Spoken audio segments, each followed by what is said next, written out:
Olá, dentro da nossa disciplina de Química Inorgânica, na aula de hoje nós vamos falar sobre diversidade entre os metais de transição.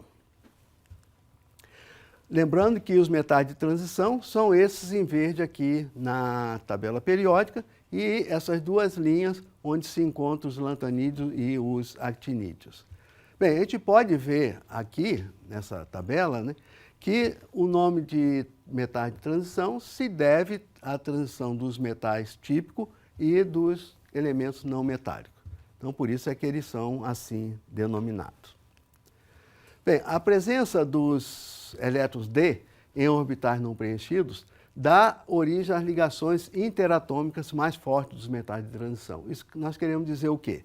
Que os metais de transição, tendo vários elétrons no orbital D, diferentemente dos metais alcalinos e alcalinos terrosos, onde os metais alcalinos tinham só um elétron na sua camada de valência, e os metais alcalinos terrosos tinham dois elétrons na camada de valência, essas interações entre esses elementos para formar a rede metálica, elas são relativamente fracas para os metais alcalinos e alcalinos terrosos, e são relativamente fortes quando nós pegamos essas interações para os metais de transição. E por isso tem como consequência que as suas densidades dos metais de transição e o ponto de fusão e ebulição são mais elevados que os metais típicos, né? Nós estamos vendo aqui que o ferro, por exemplo, tem o seu ponto de fusão da ordem de 1500 graus, o potássio tem seu ponto de fusão da ordem de 300 graus,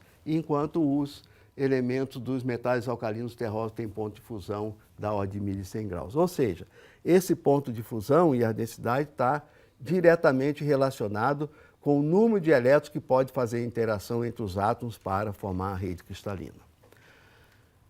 Bem, como nós sabemos, né, aqui estão os elementos dos metais alcalinos, né, que não tem elétron D, no orbital D, e os elétrons mais externos estão no grupo S1, ou no orbital S1, mais propriamente dito. Os alcalinos terrosos também não têm elétrons no orbital D, mas tem aqui elétrons no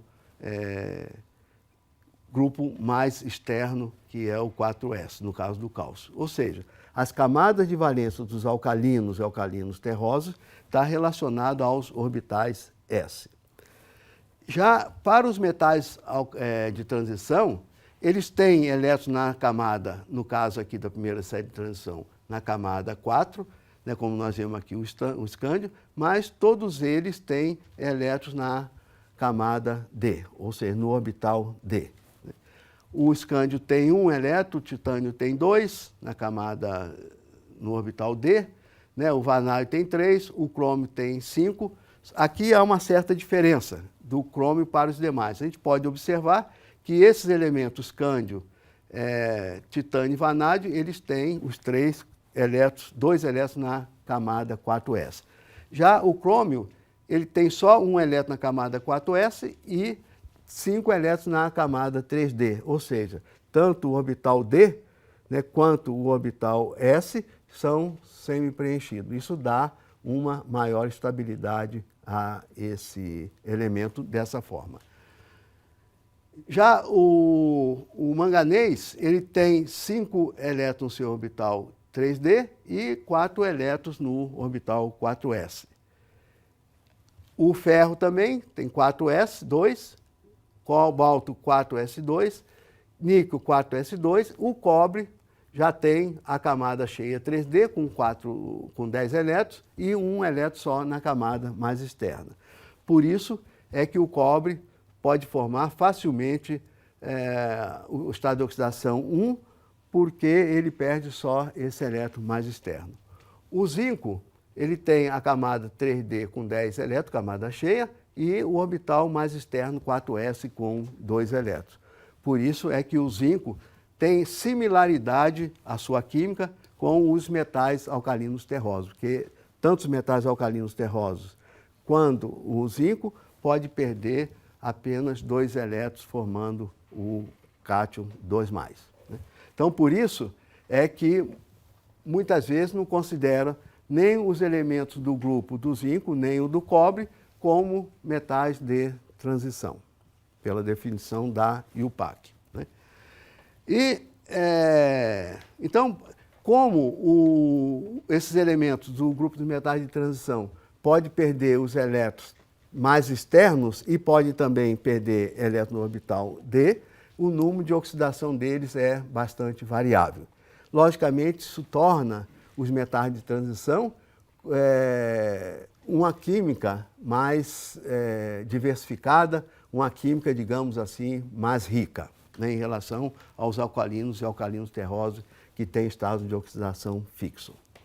Lembramos também que, em função da presença desses vários elétrons no orbital D, eles são coloridos quando ocorre a transição de um nível de mais baixa energia para um nível de mais alta energia. Isso lembrando que o cobre, como tem orbital D completo, essa transição não pode ocorrer. Então, os compostos de zinco são brancos da mesma forma que os metais dos grupos alcalinos e alcalinos terrosos. Então, há uma grande similaridade da química do zinco com dos metais alcalinos terrosos em vários aspectos.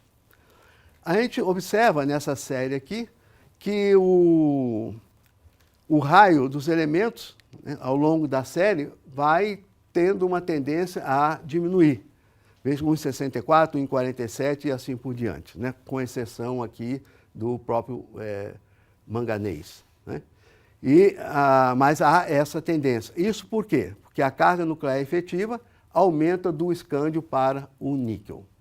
Só lembrando, por falar em escândio, que também pela definição da IUPAC ele não é considerado um grupo de transição, porque quando forma o íon 3+, né, o escândio fica sem elétron no orbital D.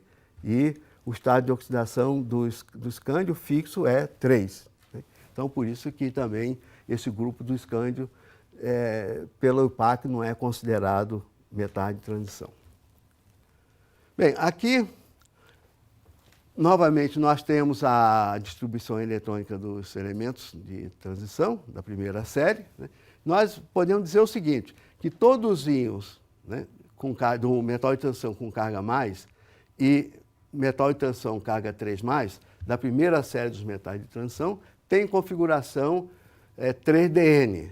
Né? Ele vai ficar com elétrons aqui. Se ele perde 2, vai ter a configuração 3D2. Se perde os 3 elétrons, 4 elétrons, né, ele vai ficar com D0 aqui. Né?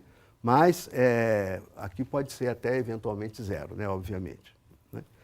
Então, isso é que faz que essa química seja comparativa entre os próprios metais, né, porque ela é bastante diversificada. E para os metais de transição das outras séries, essa comparação é ainda mais complexa, porque nós podemos ter mais diversidade de estado de oxidação, principalmente se nós extrapolarmos essa possível comparação com os elementos da série dos actinídeos e lantanídeos. Bem, quanto à reatividade dos metais de transição, ela é bastante importante, né? Por quê? Porque os metais de transição são, em geral, menos reativos que os metais representativos. Nós vimos, por exemplo, que tanto os grupos dos metais, os elementos do grupo dos metais alcalinos e alcalinos terrosos, eles reagem facilmente com água, reagem facilmente com oxigênio. Isso não ocorre com a maioria dos elementos de transição. Porém, há inclusive, né, alguma similaridade com a química dos metais de transição e os metais típicos, né, como o cálcio, por exemplo. Se a gente olhar aqui, né, o cálcio reage com oxigênio na presença de ar sem qualquer utilização de temperatura. Já o cobre, para reagir com o oxigênio formando o respectivo óxido de cobre, ele precisa de temperatura. Então aí está já uma grande diferença em termos de reatividade dos metais alcalinos, ou alcalinos terrosos, né, e os metais de transição. Por exemplo, a prata e o ouro não reagem com oxigênio. e por isso que a gente diz que eles são inertes, né? Por isso é que tanto a prata quanto o ouro são usados na elaboração de joias, por exemplo.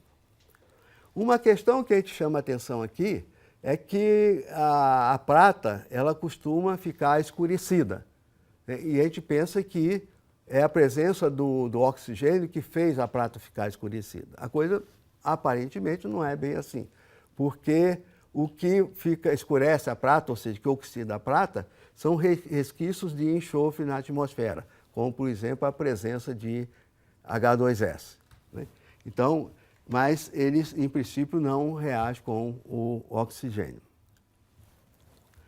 Os metais do grupo da platina, que são esses metais aqui, o rutênio, ródio, paládio, ósmio, irídio e platina, não reagem com ácido clorídrico, que é um ácido não oxidante, e não reage também com ácido nítrico, que é um ácido oxidante. Isto a temperatura ambiente, mas reagem com água régia. Água régia é uma mistura de ácido clorídrico e ácido nítrico numa proporção de 3:1, ou seja, 3 do ácido clorídrico e 1 do ácido nítrico. Nós podemos ver aqui, por exemplo, né, que o cobre não reage com o ácido clorídrico. Nós estamos vendo aqui que não há reação. Entretanto, com o ácido nítrico, que é um ácido oxidante, por exemplo, com ele concentrado, né, ele vai reagir com o cobre, formando o óxido nítrico, o nitrato de cobre e água, né? Aqui nós costumamos, né, usar, ao invés para produzir o óxido nítrico, usar o ácido nítrico diluído, porque quando ele está concentrado, ele pode formar o dióxido de nitrogênio. Então, por que essa reação não ocorre e essa aqui ocorre? Isso é devido ao que nós chamamos de potenciais padrão de redução. Isso vocês vão ver mais propriamente nas aulas de fisicoquímica, mas isso nos dá uma diretriz para a gente saber se uma reação vai ocorrer ou não. Por exemplo, em tendo o potencial padrão, né, do H+, para formar o hidrogênio, isso é considerado zero. Então, o cobre 2, recebendo 2 elétrons, recebendo 2 elétrons para formar o cobre zero, né, ele tem um certo potencial. E o nitrato, para formar o óxido nítrico, tem um outro potencial que é mais alto. E isso nos indica que o cobre não reage com o zinco H+, por ter um potencial de redução maior que de 0,34 volts, né, versus 0 volt para a reação do hidrogênio. Portanto, essa reação não ocorre. Mas o cobre 0 reage com o íon nitrato, pois este tem um potencial de redução maior que o cobre, 0,96 versus 0,34. Então, se a gente pegar uma tabela de potencial de redução, nós vamos ver já se uma reação é possível ou não de ocorrer. Bem, sobre a estabilidade de compostos de metais de transição em água, nós podemos dizer que os compostos em estado de oxidação instáveis sofrem um processo de auto-oxidorredução, produzindo compostos em estado de oxidação mais estável.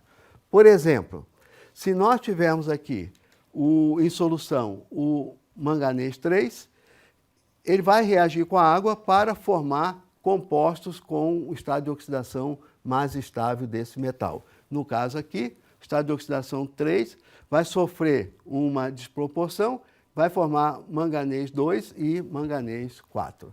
Então, isso também mostra a reação que ela tende a ocorrer para formar compostos mais estáveis. Bem, lembrando que os elementos de transição em geral exibem uma variedade de estados de oxidação, e cada estado de oxidação desses elementos tem suas características próprias, o que dificulta qualquer comparação entre eles. Por exemplo, os óxidos no estado de oxidação 2+, são conhecidos para todos os elementos da primeira série dos metais de transição, exceto para o escândio, que o estado de oxidação dele é 3+. Os óxidos do estado de oxidação 3+, são conhecidos para todos os elementos da primeira série, exceto níquel. Então, isso, se por um lado dá dificuldade para a gente poder fazer uma comparação entre esses elementos, mas dá uma riqueza bastante grande quando tratamos da química desses metais de transição. O estado de oxidação versus comportamento ácido-base dos óxidos de metais de transição, a gente pode discutir aqui nesses elementos, nesses compostos que nós estamos vendo aqui. Por exemplo, parte dos óxidos dos metais do bloco D possuem caráter básico, mas óxido de um mesmo elemento pode ter caráter ácido-base diferente. Então, o mesmo elemento, ele tendo estado de oxidação diferente, ele pode ter, em alguns desses óxidos, caráter básico, outros ácido e até anfótero, como é o caso que nós estamos vendo aqui. Por exemplo, o óxido de crômio, ele tem caráter básico, então ele vai reagir só com ácido para formar o respectivo sal, cloreto de crômio e água. Indo para o outro extremo, né, o crômio aqui tem estado de oxidação 6+, ele então tem caráter ácido. Por quê? Se nós retiramos 6 elétrons do crômio, ele vai ficar com a carga 6+, e vai ficar susceptível a receber elétrons de uma base. Então, por isso que ele tem caráter ácido. Se ele tem caráter ácido, ele vai reagir com a base, formando, por exemplo, o dicromato aqui de sódio, já que nós usamos a base hidróxido de sódio.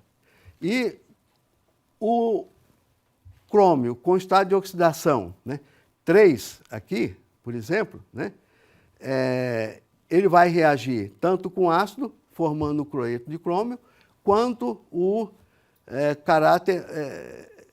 vai reagir com o hidróxido de sódio, uma base. Vai formar esse óxido aqui. Então, ele tem, nesse caso, esse óxido com o estado de oxidação 3 do crômio, tem o caráter anfótero que ele reage com ácido e base.